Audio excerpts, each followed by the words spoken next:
देखने में जितना मज़ेदार, बनाने में उतना ही आसान। जी, तो मैं बात कर रही हूँ कीमा मटर की।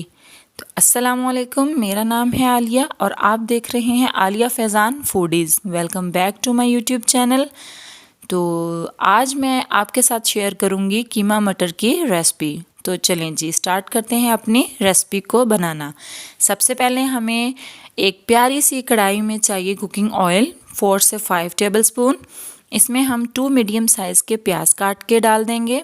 इसको बारीक काट के आप इसमें डाल दें और इसको अच्छे तरीके से फ्राई होने दें। जब प्याज का कलर जो है वो गोल्डन ब्राउन हो जाए, बहुत ज़्यादा हमें डार्क ब्राउन नहीं करना, गोल्डन ब्राउन होने पे हम इसमें कीमा ऐड कर देंगे।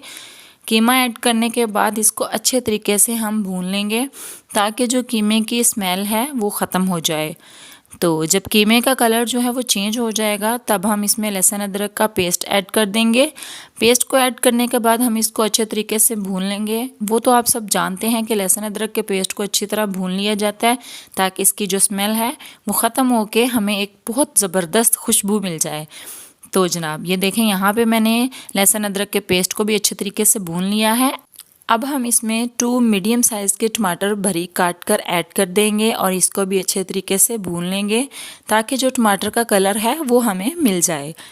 तो जनाब इसके बाद हम इसमें ऐड कर देंगे हरी मिर्चें। हरी मिर्चों का आप पेस्ट बना लें, वो इसमें ऐड कर देंगे अपने टेस्ट के अकॉर्डिंग। तो इसके बाद हम क्या करेंगे कि जो हमारे स्पाइसेस हैं वो इसमें ऐड कर देंगे। हमने यहाँ पे ली है 1 टेबलस्पून लाल मिर्च की और 1 टेबलस्पून ही इसमें नमक ऐड कर देंगे और हाफ़ टी स्पून जो है इसमें हल्दी ऐड कर देंगे और इसमें 1 टीस्पून ही इसमें हम कुटी हुई लाल मिर्च ऐड कर देंगे। तो बस इसके अलावा हमें और ज़्यादा स्पाइसेस की ज़रूरत नहीं है। अब हम इसको अच्छे तरीके से भून लेंगे। हम इसको तब तक भूनेंगे जब तक कि जो ऑयल है वो नहीं ऊपर आ जाता या जो कीमा है वो ऑयल नहीं छोड़ देता। तो तब तक हम इसको अच्छे तरीके से भून लेंगे। जब तक हम कीमा भूनते हैं तब तक अगर दोस्तों आपने मेरे चैनल को सब्सक्राइब नहीं किया तो आप प्लीज़ इसको सब्सक्राइब कर दें और एक लाइक और एक शेयर तो लाजमी बनता है। अब हम इसमें जो है वो 3 टेबलस्पून दही ऐड कर देंगे। दही ऐड करना इसलिए ज़रूरी है ताकि ये जो कीमा है इसमें सारे स्पाइसेस हैं वो अच्छे तरीके से मिक्स हो जाएं और कीमे की स्मेल भी ख़त्म हो जाए। तो दही इसमें लाजमी डालें। इसके बाद इसको 2 से 4 मिनट तक हम इसको भून लेंगे अच्छे तरीके से। इसके बाद हम इसमें मटर ऐड कर देंगे। मटर हमने यहाँ पे 1 कप लिया है। तो मटर ऐड करने के बाद भी इसको 3 से 4 मिनट अच्छे तरीके से भून लेंगे। आपको मेरी ये रेसिपीज़ कैसी लगती हैं मुझे कमेंट करके ज़रूर बताया करें। तो इससे क्या होता है कि मेरा हौसला और बढ़ता है और इसी तरीके से आप मुझे सपोर्ट करते रहें।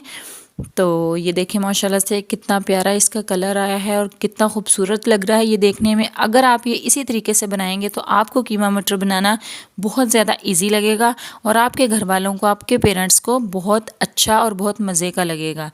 तो इस मौके पे हम क्या करेंगे, 1 गिलास हमने इसमें पानी ऐड कर दिया है। पानी ऐड करने के बाद हम इसको 5 से 10 मिनट तक इसको कवर करके छोड़ देंगे। तो ये देखें 5 मिनट के बाद हमारा जो कीमा है वो भी गल गया और मटर जो है वो भी अच्छे तरीके से गल गए हैं। अब इसमें हम धनिया ऐड कर देंगे और आप इसमें खुश्क जो धनिया है पाउडर वो भी ऐड कर दें, उससे भी बहुत ज़्यादा अच्छी खुशबू आती है। और अपने टेस्ट के हिसाब से इसमें लेमन ऐड कर दें। तो माशाल्लाह से अब हम इसको सर्व करते हैं। तो देखें माशाल्लाह से कितना खूबसूरत लग रहा है। ये खाने में भी इतना ही मज़ेदार है जितना कि देखने में आपको लग रहा है। तो अगर आपको मेरी आज की बहुत सिंपल सी रेसिपी अच्छी लगी हो तो प्लीज़ मुझे सब्सक्राइब करें और एक लाइक करके मुझे बताया करें कि आपको मेरी ये रेसिपी कैसी लगी है। तो मिलते हैं अपनी नेक्स्ट वीडियो में, तब तक दें मुझे इजाज़त।